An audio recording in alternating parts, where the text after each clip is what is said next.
When the dust settled on Trump's win, there was some serious drama within the community, especially between black men and black women. Initially, a lot of black women online weren't holding back, calling out black men left and right, assuming they didn't show up to support Kamala. It was like a virtual side-eye moment, with folks thinking black men weren't backing her up. But then, plot twist. When the actual breakdown of votes came out, turns out 88% of black men had cast their votes for Kamala. That's right, they showed up. The mood on social media shifted fast, with people realizing that black men had been there all along. When Trump took the 2024 election, a lot of black men who had backed Kamala felt some kind of way about it, and their reactions on social media said it all.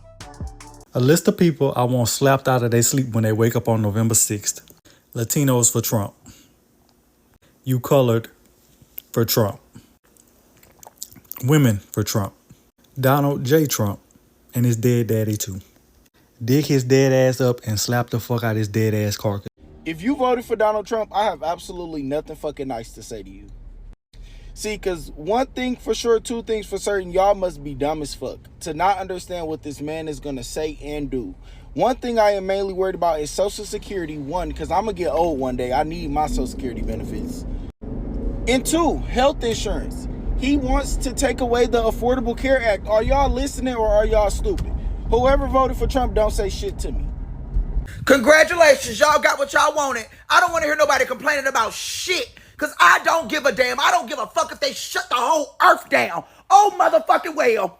A hurricane send prayers. Bitch, fuck them prayers. Bitch, I hope the hurricane wash the whole goddamn state away with y'all dumb asses. Y'all getting here talking about y'all vote for Kamala. Y'all knew y'all wasn't voting for her from the first place. Bitch, y'all get to the polls voting for this goddamn orange ass fucking... who the fuck raised y'all? Ugh! Why are black people acting so scary about this election? When have we ever been... Like, y'all really starting to make me mad. Like, if a white person come crazy, smack their ass up. them up. Shoot them up. The fuck? Nah, no funny shit. I could definitely understand if you have kids, you're like worried about their safety. But us people that don't have no kids and that's barely talking to our families, we're ready for war. We are ready.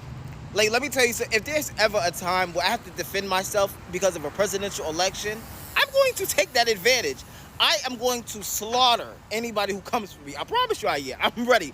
Sign me up. Like, bring it. Bring it the fuck on. I'm waiting on the Trump gonna come my way. You take that weapon, I got another one. You take that, I got another. You're dying today. Keep that Trump hate over there. We can live very peacefully. But as soon as you come trying to attack us, I promise you I'm gonna take you out this world. It's either me or it's you. I know people who got kids that's with this shit. They ready for war. I'm telling you, if there's ever a time that we have to come together, this is the time now. Okay, y'all, so I usually don't get on here and make videos like this. But for some reason I just have to, and y'all know this page is for the ladies and the ladies only. And ladies, I just want to say I love y'all so much and I appreciate y'all so much. Y'all know the quote, the most disrespected woman in America is the black woman. I want to change it to the most strongest person in America is the black woman, because to get up and bear the news that we got this morning and that we figured out last night, and to be a black woman and still have to get up, still have to be a mom, still have to be a sister, still have to be a grandma, still have to be an auntie, still have to go to that job because the bills never stop, still have to get up and go to work. Like, I'm dead ass crying on here, and I don't even like to record myself crying because that shit is like, what? Like, I'm dead ass on here crying because, like, women, what the fuck? Child, I didn't put myself together, but black women, I do want to say I appreciate every single last one of y'all. I appreciate y'all from the bottom of my heart. I don't care what no man say. You're beautiful. I don't care what no bitch say. You're beautiful. I don't give a fuck what none of these bitches say out here. To all my sisters, my queens, and my cousins out there, I'm gonna let you know this now. You got a real bitch out of me. Can't no hoe tell you otherwise. It wants to get rid of PAVE. Do you know what PAVE is? PAVE is simply a task force dedicated to ending bias in home valuation. See, homeownership has always been the quickest path to generational wealth in this country. Up until around 1968, Yes, that's 1968. That means some of y'all mamas was born. You could legally just be like, nah, I don't want to sell my house to a black. And you be Gucci, you be fine. So black people had to fight for laws to simply stop folks from blocking us from getting homes. I want you to think about what I just said. We had to fight for laws to do something as simple as that. Anyway, white folks unable to shut us out from housing and generational wealth by being outright racist and saying, I just don't want to sell a black person my house, moved to a more subtle form of discrimination, devaluing black homes so that when those black homes get sold, black people get less money when they sell it. Property Appraisal and Valuation Equity Task Force, or PAVE, simply just addresses racial biases in home appraisals to basically make sure that people aren't undervaluing black homes just because they're black. Project 2025 wants to get rid of that. Conservatives are so cartoonishly evil sometimes. It just doesn't even, it doesn't feel real. I'm not over it. There was definitely frustration, a sense of being let down, and plenty of head-shaking gifts to go around. Some felt like their voices didn't translate into the change they were hoping for, and others were just done, throwing up their hands like, what's the point? It was all over the internet, a mix of disappointment and a whole lot of side-eye aimed at how things turned out. However, they stood firmly on their beliefs, the rights that they voted for. Bad. I'm just letting y'all know right now, I ain't supporting no movement. When him and Netanyahu turn Palestine to glass and give y'all a broom to sweep it up, hey, call Jill Stein, call Cornel West. When reproductive rights start getting fucked up all throughout the country and it starts affecting your families, call Trump, call your local senator, call them, because I don't want to hear that shit. When the police start becoming militarized and cop cities start popping up everywhere and you start having issues with the police that turn more violent where they can beat you and put you in jail and get to act with impunity, hey, take that up with your local senator. This got nothing to do with us. Because at the end of the day, we have become exhausted with the fact that a crybaby, Nepo baby, and the elite can finesse you all into believing that they are good for this country. How a person who has never worked a day in his life convinced half the country, more than half the country, that he was good after opposing an insurrection, being convicted of 34 different crimes, after having a hush money trial, cheating on his wife perpetually, abusing, your belief in God, to finesse you into following him. I don't want to hear that shit no more. I don't want to hear it. And I know for damn sure one thing. I don't want to hear no bitching when the country starts going downhill economically. I don't want to hear no bitching when he deregulates everything and the quality of stuff goes down. I don't want to hear no bitching from none of you motherfucking Trump glazers at all. That, he inherited Biden's issues. No, I don't want to hear none of that shit.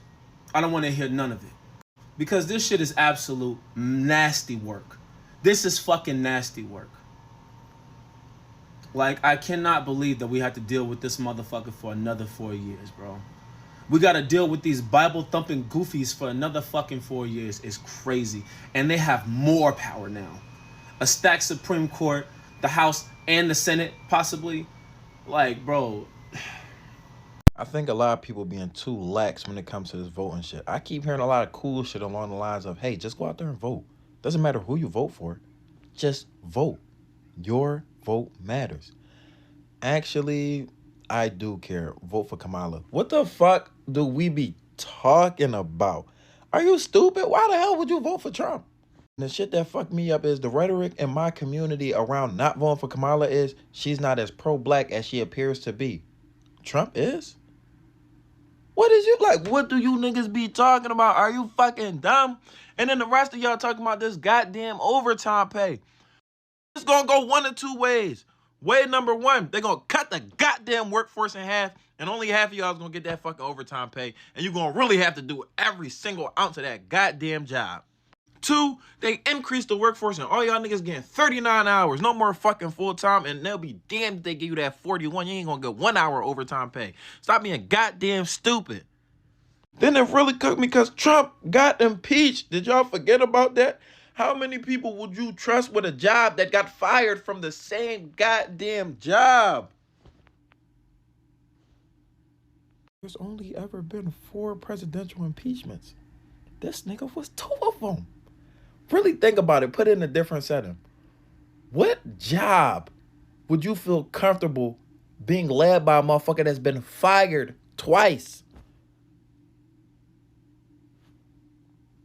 You want that to be the president of our fucking country? I hate you niggas. And the thing that fucked me up the most is so many people are banking their vote on Kamala being actually black. They don't believe she's actually black. You are the same people that let Cardi B claim being black. And anybody else.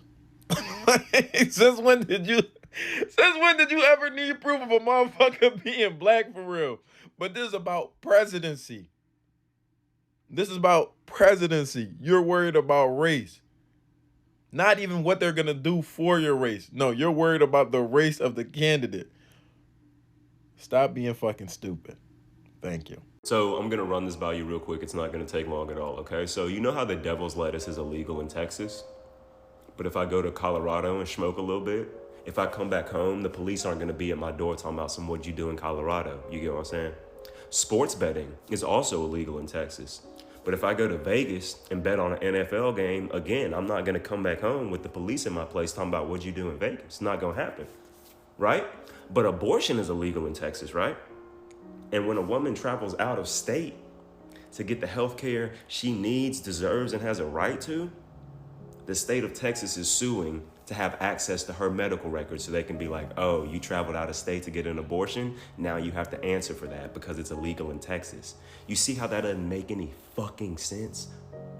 I'm trying to research it and understand, like, how do these extreme, evil, weird motherfuckers get elected into positions of power?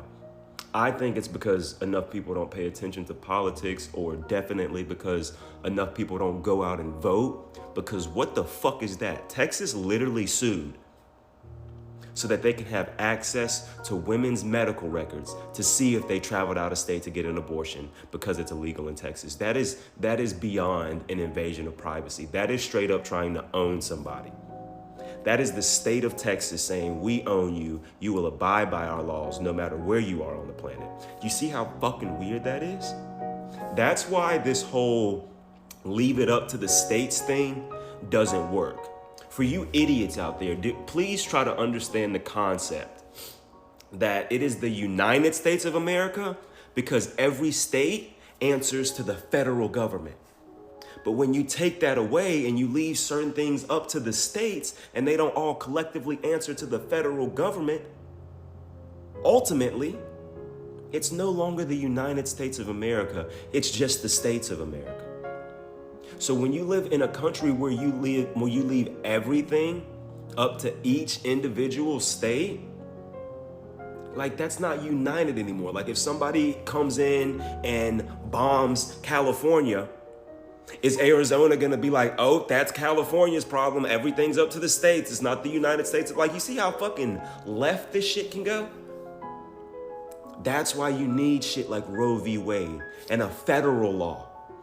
Because when you leave it up to the states, they start doing weird shit like, oh, we're gonna make this illegal in Texas, and if Texas residents travel outside of Texas and do this thing that's illegal only in Texas, now they have to answer for it. You get what I'm saying? Like, this whole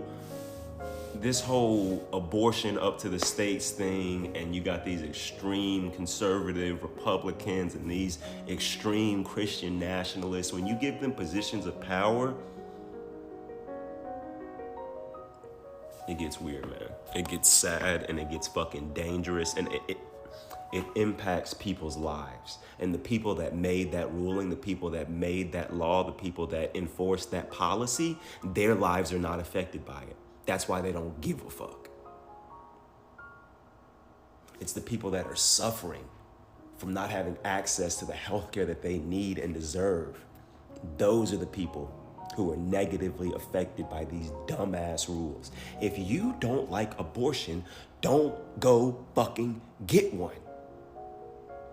My main thing about pro-life people is that y'all preach babies' rights. That's y'all's main thing. Babies' rights, babies' rights, babies' rights. But then when that baby hits the earth, when it takes its first breath of oxygen, y'all don't do shit for it. You don't give a fuck about that baby once it's born. You didn't help that mother during her fucking pregnancy. You don't help the family afford education and childcare. You don't give a fuck. It's all performative morality. That's all it is. You don't care. If you cared, you'd be donating monthly, weekly to orphanages. You would have adopted kids. You would have done all this shit for the lost children in the world. But you don't, because you don't really give a fuck.